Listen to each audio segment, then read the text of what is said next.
വാളക്കുളം കുളങ്ങര എന്ന് പറയുന്ന സ്ഥലമാണ്. ഇവിടെ ട്രെൻഡിങ് ആയ ഒരു സ്ഥലമാണ് വെള്ളം കൊണ്ട്. മഴ ഇന്ന് കുറഞ്ഞത് കാരണം ഇന്ന് അല്പം വെള്ളം കുറവാണ്. വാളക്കുളം കുളങ്ങര എന്ന് പറയുന്ന സ്ഥലത്താണിത്. വെള്ളം കയറിയിട്ട് ഇവിടെ കുറച്ച് ദിവസമായിട്ട് നല്ല ട്രെൻഡിങ് ആയിരുന്നു. ഇപ്പം ഇന്ന് മഴ ഇല്ലാത്ത കാരണം വെള്ളം അല്പം കുറഞ്ഞിട്ടുണ്ട്. എന്നാലും ഇവിടെ ആളുകളുണ്ട്, നമുക്ക് അങ്ങോട്ടൊന്ന് പോയി നോക്കാം.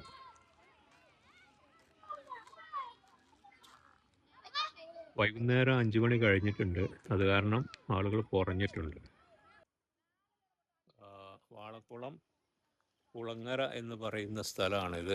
വെള്ളം കയറിയിട്ട് ട്രെൻഡിങ് ആയ ഒരു സ്ഥലമാണ്. അപ്പോൾ അതിൻ്റെ ഒരു കാഴ്ച കാണുന്നത്. മഴയില്ലാത്ത കാരണം വെള്ളം കുറവാണ്. എന്നാലും അങ്ങോട്ടൊന്ന് പോയി നോക്കാം. അവിടെ ഒരു തോടുണ്ട്. ഇവിടെ ഈ മഴക്കാലത്ത് പാടാണ്, പിന്നെ അതിന് നടുകൂടി ഒരു തോട് ഒഴുകി പോകുന്നുണ്ട്. ആ തോട്ടിൽ വെള്ളം ഓവറാകുമ്പോൾ ഈ പാടത്ത് കയറിയിട്ട് ആണ് ഇവിടെ വെള്ളക്കെട്ട് വരുന്നത്. ഇതിങ്ങനെ വേങ്ങര ഭാഗത്തൊരു പുഴയുണ്ട്, അങ്ങോട്ടാണ് ഇത് നീങ്ങിപ്പോകുന്നത്. അപ്പോൾ എന്തായാലും ഇവിടെ ഭയങ്കര മനോഹരമായ കാഴ്ചയാണ്. പിള്ളേർ ചാടലും കുളിക്കലും നീന്തലും. പിള്ളേർ മാത്രമല്ല, വലിയവരുണ്ട്. നമ്മളെ ബാക്കിൽ ഇതാ ഇന്ന് വെള്ളം കുറഞ്ഞിട്ടുണ്ട്. ഇത് കാണാൻ വേണ്ടി വന്നാൽ ഞങ്ങൾ. ഇന്ന് വളരെയധികം കുറവാണ് വെള്ളം. എന്നാലും ഇവിടെയൊക്കെ ഒരാളായതുകൊണ്ട് അല്ലേ പാടത്ത്. ദൂരെ നിൽക്കൽ നിന്നും കാണുന്ന ആളുകൾക്ക് വളക്കുളം എന്ന് പറഞ്ഞാൽ, കുളങ്ങര എന്ന് പറഞ്ഞാൽ മനസ്സിലാവില്ല. അതുകൊണ്ട് മലപ്പുറം ജില്ലയിലെ കോട്ടക്കലിന് അടുത്തായിട്ട് വരും. ഈ ചുരുക്കി പറഞ്ഞാൽ അങ്ങനെ ആ ഭാഗത്തൊക്കെ ആയിട്ട് വരും ഇതിൻ്റെ ലൊക്കേഷൻ. ഇതൊരു തോടാണ്. ഈ തോട്ടിൽ വെള്ളം നിറഞ്ഞ് കഴിഞ്ഞിട്ട് പുറത്തേക്ക് ഒഴുകുകയാണ്. തോട്ടിൽ നല്ല ഒലുണ്ട്, ആളുകളൊക്കെ തള്ളിക്കൊണ്ടു പോകുന്നുണ്ട് ആ തീയതി. പക്ഷേ പിള്ളേർ ചാടുന്നുണ്ട്. നല്ല ഒഴുക്കാണ് ഇവിടെ. വലിയ ആളുകളുണ്ട്, കുട്ടികളുമുണ്ട്, സ്ത്രീകളുണ്ട്, കുഞ്ഞുങ്ങൾ എല്ലാവരും ഉണ്ട്. കുളിക്കാൻ കുഞ്ഞുങ്ങൾ വരികയാണ്. ഇവിടെ ഈ നിൽക്കുന്ന മൊത്തം കുഞ്ഞുങ്ങൾ ഇതിനകത്ത് ചാടി കുളിക്കുന്ന ആളുകളാണ്. അത് കണ്ടു നിൽക്കാൻ തന്നെ നല്ലൊരു രസമാണ്. പക്ഷെ കൂടുതൽ മഴ വരുമ്പോൾ ഇതിനെക്കാട്ടി കൂടുതൽ വെള്ളം കയറും. ഇപ്പോൾ വെള്ളം കുറഞ്ഞ ഒന്നും മഴ ഉണ്ടായിട്ടില്ല, അത് കാരണം വെള്ളം കുറഞ്ഞിട്ടുണ്ട്. ഈ ഒരു മൺസൂൺ കാലത്ത് നമ്മുടെ കേരളം, കൊച്ചു കേരളം, ഗോഡ്സ് ഓൺ കൺട്രി എന്ന് പൊതുവെ പറയുന്ന ഈ നമ്മുടെ ഈ രാജ്യം കൊണ്ട്, പ്രകൃതി കൊണ്ട്, എല്ലാം കൊണ്ടും നല്ല അതീവ സുന്ദരമായ നല്ല സുന്ദര കേരളമാണ്. അത് ഈ മഴക്കാലത്ത് വന്നാൽ എല്ലാവരും പരമാവധി ആസ്വദിക്കുന്നുണ്ട്. ആസ്വദിക്കാതിരിക്കാൻ കഴിയില്ല, കാരണം പ്രകൃതി തരുന്ന ഭംഗി അത്തരത്തിലുള്ള ഭംഗിയാണ്. ഇവിടെ നേരിട്ട് വന്ന് കണ്ട് നോക്കണം. പക്ഷെ വെള്ളത്തിൽ കഴിയുന്നത് ഇറങ്ങാതിരിക്കുന്നത് നല്ലത്. കാരണം നമ്മൾ എങ്ങനെ കണ്ടാലും മനുഷ്യ കഴിവിന് പരിമിതിയുണ്ട്. എല്ലാവരും മനസ്സിലാക്കണം. മനുഷ്യ ജീവന് വിലയുണ്ട്. മനുഷ്യ ജീവൻ ഈ ലോകം ആധുനിക യുഗത്തിലെത്തി, ശാസ്ത്രം വളർന്നു. പക്ഷേ പോയ ജീവൻ തിരിച്ചു പിടിക്കാൻ ഒരു ശാസ്ത്രത്തിന് ഇന്ന് വരെ കഴിഞ്ഞിട്ടില്ല, ഇങ്ങോട്ട് കഴിയുകയില്ല. ഈ കാര്യം മുൻനിർത്തിയിട്ട് വേണം നമ്മൾ എന്ത് ചെയ്യാനും. മനുഷ്യൻ എല്ലാ വെടിത്തരങ്ങളും സംഭവിക്കുന്നത് മനുഷ്യൻ്റെ അടുത്താണ്. പക്ഷേ എല്ലാ കണ്ടുപിടുത്തങ്ങളും ഉണ്ടാക്കി വെക്കുന്നത് മനുഷ്യൻ തന്നെയാണ്. പക്ഷേ ഇത് രണ്ടിനുള്ള വ്യത്യാസം നമ്മൾ മനസ്സിലാക്കണം. ബുദ്ധിയും തൻ്റോടും ഉള്ള മനുഷ്യൻ അത് എല്ലാ മേഖലയിലും ഉപയോഗിക്കണം. എടുത്ത് ചാടരുത്.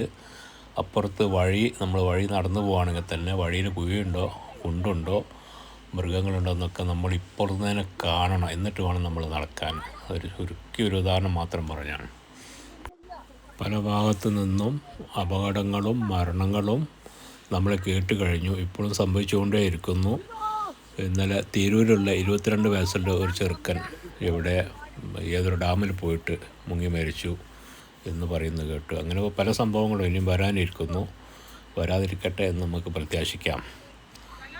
ഇവിടെ പിന്നെ കൂടുതൽ ആഴല്ല, പക്ഷേ ഇവിടെ 1.5 ആൾ അല്ലെങ്കിൽ 2 ആൾ ആഴ ഈ തോടുണ്ട്. പക്ഷേ ഈ തോടുള്ള വ്യത്യാസം എന്ന് പറഞ്ഞാൽ നല്ല ഒഴുക്കാണ്. ഈ ഒഴുക്കിന് ഒരുവിധം കനമില്ലാത്ത ആളുകൾ പിടിച്ച് തള്ളി നിൽക്കാൻ പറ്റുകയില്ല. അത് ഒഴുക്കി കൊണ്ടുപോകും. ഒഴുക്കി കൊണ്ടുപോയാൽ പിന്നെ മനുഷ്യൻ്റെ നമ്മളെ നിലവാരം തെറ്റും. കൺട്രോൾ പോയി കഴിഞ്ഞാൽ പിന്നെ എന്തും സംഭവിക്കാം. അതാണ് നമ്മൾ മനസ്സിലാക്കേണ്ടത്. വെള്ളം നമ്മൾ മേലെ നിന്ന് നോക്കി കാണുന്നത് പോലെയല്ല അകത്ത്. അതിൻ്റെ ഒഴുക്കും അതിൻ്റെ കിടപ്പും കുഴികളും കുണ്ടുകളൊന്നും നമുക്ക് നേരത്തെ കണ്ടുപിടിക്കാൻ സാധിക്കുകയില്ല. അതനുസരിച്ച് നമ്മൾ ശ്രദ്ധിക്കുക. കാണുക, പുറമേ നിന്ന് കണ്ട് ആസ്വദിച്ച് തിരിച്ചു വരാം. ഞാനും വെള്ളത്തിൽ ഇറങ്ങാറുണ്ട്, പക്ഷേ എനിക്ക് നിലനിൽപ്പെട്ട വെള്ളത്തിൽ ഞാൻ ഇറങ്ങുകയുള്ളൂ, അല്ലെങ്കിൽ കൂടുതൽ ആളുകളുള്ള സ്ഥലത്ത് മാത്രമേ ഞാൻ ഇറങ്ങാറുള്ളൂ. ഒറ്റക്കൊന്നും പോയിട്ട് ഒരു കുളത്തിൽ ഞാൻ എടുത്ത് ചാടാറില്ല, നീന്താറുമില്ല. കാരണം അത് കുട്ടി കാണിച്ചു തരുന്നതിൻ്റെ ആഴം. പിന്നെ എത്ര ആഴുണ്ടെന്ന് കുട്ടിയോട് ചോദിച്ചപ്പോൾ അവർ കാണിച്ചു തന്നാണ് അവിടെ നിന്നിട്ട്. ആ കുട്ടിക്ക് അത്രയുണ്ട്. അപ്പം നമ്മൾക്ക് എന്തായാലും നമ്മളെ മേലെ വെള്ളം വരും അവിടെ, അത്രയും പിന്നെ ആഴുണ്ട് ആ ഭാഗത്ത്. പക്ഷെ ഇതൊക്കെ വേനലായി കഴിഞ്ഞാൽ ഈ തോട്ടിൽ നിന്നൊരു തുള്ളി വെള്ളം ഉണ്ടാവും. ഏപ്രിൽ മാസമൊക്കെ വരുമ്പോഴേക്കും ഇതൊക്കെ വറ്റി വരണ്ട് ഉണങ്ങി തകല് പൊടി. ഇവിടെ ഈ റൂട്ട്, ഇവിടെ വഴിയാണ്, നടപ്പാതെ ഇവിടെ എൻഡാണ് ഈ ഭാഗത്ത്. അവിടെ ആളുകൾ കുളിക്കുന്നുണ്ട്, ഇവിടെ ഈ ഭാഗത്തൊക്കെ ആളുകൾ കുളിക്കുന്നുണ്ട്. സൂപ്പർ കാഴ്ചയാണ്. വെള്ളം ഇന്ന് മഴ ഇല്ലാത്ത കാരണം വെള്ളം താഴ്ന്നിട്ടുണ്ട്. വെള്ളം നല്ലപോലെ മഴ ഉണ്ടാകുമ്പോൾ വന്നാൽ നല്ല സൂപ്പർ സ്ഥലമാണ്. നല്ല ഒഴുക്കുമുണ്ട്. ചെറിയ തോടെന്ന് പറഞ്ഞിട്ട് കാര്യമില്ല, 1.5 ആഴമുണ്ട്. കുട്ടികൾ, നീന്തറിയാത്തവരും ധൈര്യമില്ലാത്തവരും വെള്ളത്തിൽ ഇറങ്ങരുത്, കാരണം നല്ല ഒഴുക്കാണ്. പോവാ.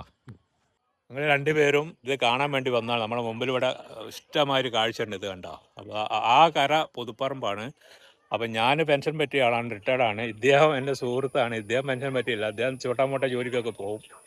അപ്പോൾ നമ്മൾ വീഡിയോ പരമാവധി ഷെയർ ചെയ്യുക, ലൈക്ക് ചെയ്യുക, കമൻറ്റ് ചെയ്യുക. അതുപോലെ തന്നെ നിങ്ങളുടെ കട്ട സപ്പോർട്ട് വേണം. നമ്മൾ ഇതുപോലത്തെ പരമാവധി കാഴ്ചകൾ നമ്മൾ ചാനൽ മുഖേന എത്തിക്കുന്നതായിരിക്കും. ഇതിലൊക്കെ ആനന്ദം കണ്ടെത്തുന്ന ആളെ ഞാൻ ആസ്വദിക്കുന്ന ആളാണ്. കാരണം ജീവിതം ഒരിക്കലേ ഉള്ളൂ. കൽ കിസ്നെ ദേക്കാന്നൊരു ചൊല്ല് പറയും. അതായത് നാളെ ആര് കണ്ടു എന്ന്, കാറ്റുപോയ പോയില്ലേ. അപ്പോൾ ഇത് ആസ്വദിക്കുക പരമാവധി. വീട്ടിൽ ചടഞ്ഞിരുന്നാൽ ഷുഗറും പെൻഷനും മട്ടാങ്ങട്ടിയും അത് ടെൻഷനൊക്കെ ഉണ്ടാവും. അപ്പോൾ അതിൽ നിന്നൊക്കെ ഒരു മുക്തി നേടാൻ വേണ്ടിയിട്ട് ഈ വക പരിപാടിയൊക്കെ ഓക്കെ ഇൻഷാ അല്ലാഹ്.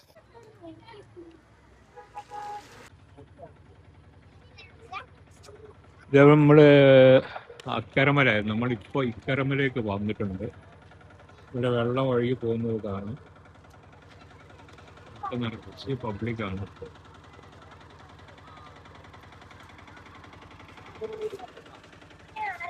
ഇവിടെ ഒരു കുളങ്ങര എന്ന് പറഞ്ഞ സ്ഥലം, പൊന്മുണ്ടം കുളങ്ങരല്ല, നമ്മളെ വാളക്കുളം കുളങ്ങര. ഇവിടെ ഒരു കുളമുണ്ട് നേരത്തെ ഉള്ളത്. ഈ പാടത്തൊക്കെ വെള്ളം കയറിയിട്ട് ഇവിടുന്ന് അപ്പുറത്തേക്ക് പാസ് ചെയ്യാനുള്ള ഇവിടെ കാണും. ഭയങ്കര ഒഴിവാണ്. ആ തോടിങ്ങനെ വരികയാണ്. വന്നിട്ട് ആ തോടിലാണ്. ഇന്നത്തെ പ്രത്യേകത എന്ന് പറയുന്നത് മഴ കുറഞ്ഞത് കാരണം വെള്ളം നല്ലപോലെ കുറഞ്ഞിട്ടുണ്ട്. വൈകുന്നേരം ഒരു 5:45 കഴിഞ്ഞ് 6 മണിക്ക് അടുത്തായിട്ടുണ്ട്. അത് കാരണം തന്നെ പബ്ലിക് കുറേ വലിഞ്ഞു. പിള്ളേരൊക്കെ ഇവിടെ അടുത്തുള്ള പിള്ളേരാണ്, മറ്റുള്ളവരൊക്കെ വലിഞ്ഞുകൊണ്ടിരിക്കുന്നു. പിന്നെ രാത്രി കാര്യങ്ങളും ആളുകളും ഉണ്ടാവുന്നതാണ് പരിസരവാസികളിൽ നിന്ന് അറിയാൻ കഴിഞ്ഞത്. ഇതുപോലത്തെ ഒരുപാട് നമ്മളെ ചുറ്റുഭാഗത്തുള്ള ഗ്രാമപ്രദേശങ്ങളിലെ വീഡിയോകൾ നമ്മുടെ ചാനലുണ്ട്. അതായത് നമ്മുടെ പൊന്മുണ്ടം, വൈലത്തൂർ, ചോലപ്പുരം, തലക്കടത്തൂർ, ആദർശേരി, എണ്ണത്താണി, കോട്ടക്കൽ, ഇങ്ങനെ നമ്മുടെ ഈ പരിസര പ്രദേശം, ഇവിടുത്തെ ഒരുപാട് വീഡിയോകൾ നമ്മളെ ചാനലിനകത്ത് നമ്മൾ അപ്ലോഡ് ചെയ്തിട്ടുണ്ട്. നമ്മുടെ ബാക്കിലാണ് ഈ തോട് ഒഴുകുന്നത്. ഇത് കാണാം. ഇവിടെ മൊത്തം ജനങ്ങളാണ്. നമ്മുടെ ഈ ചുറ്റുവട്ടത്തുള്ള ഏതാണ്ട് കുളങ്ങളും വീഡിയോകളൊക്കെ നമ്മുടെ ഈ ചാനലിനകത്തുണ്ട്. നമ്മൾ അതൊക്കെ കൊണ്ടുവന്നിട്ടുണ്ട്. പോവുക, കാണുക, അതുപോലെ തന്നെ സബ്സ്ക്രൈബ് ചെയ്യുക, ലൈക്ക് ചെയ്യുക, കമൻറ്റ് ചെയ്ത് അറിയിക്കുക. അടുത്ത കുളങ്ങളോ തോടുകളോ ഉണ്ടെങ്കിൽ, നിങ്ങളുടെ സ്ഥലത്തേലുണ്ടെങ്കിൽ നമ്മളെ അറിയിക്കണം. നമ്മൾ വീഡിയോ ചെയ്ത് വരുന്നതായിരിക്കും. എല്ലാവരിലും ഈ വീഡിയോ ഷെയർ ചെയ്യുക, പരമാവധി എത്തിക്കുക. അതുപോലെ തന്നെ ലൈക്ക് ചെയ്യുക, കമൻറ്റ് ചെയ്യുക, അതുപോലെ തന്നെ സപ്പോർട്ട് ചെയ്യുക. അടുത്ത വീഡിയോയുമായിട്ട് വീണ്ടും വരാം. നിങ്ങളുടെ സപ്പോർട്ട് ഉണ്ടെങ്കിൽ നമുക്കൊരു പ്രചോദനമാവുകയുള്ളൂ. അതുകൊണ്ട് പരമാവധി സപ്പോർട്ട് ചെയ്യുക. അപ്പോൾ ഏതാണ്ട് ഇതിൻ്റെ കാഴ്ചകൾ ഇത്രയൊക്കെ ഉള്ളൂ. നമുക്ക് ഈ വീഡിയോ ഇവിടെ വൈൻഡപ്പ് ചെയ്യാനായി നമ്മുടെ സമയമായി. അപ്പോൾ നമുക്ക് അടുത്തൊരു വീഡിയോയുമായിട്ട് വീണ്ടും കണ്ടുമുട്ടാം. മറ്റൊരു സമയത്ത് മറ്റൊരു വീഡിയോ വീണ്ടും കണ്ടുമുട്ടുന്നവരെല്ലാവർക്കും ഗുഡ് ബൈ.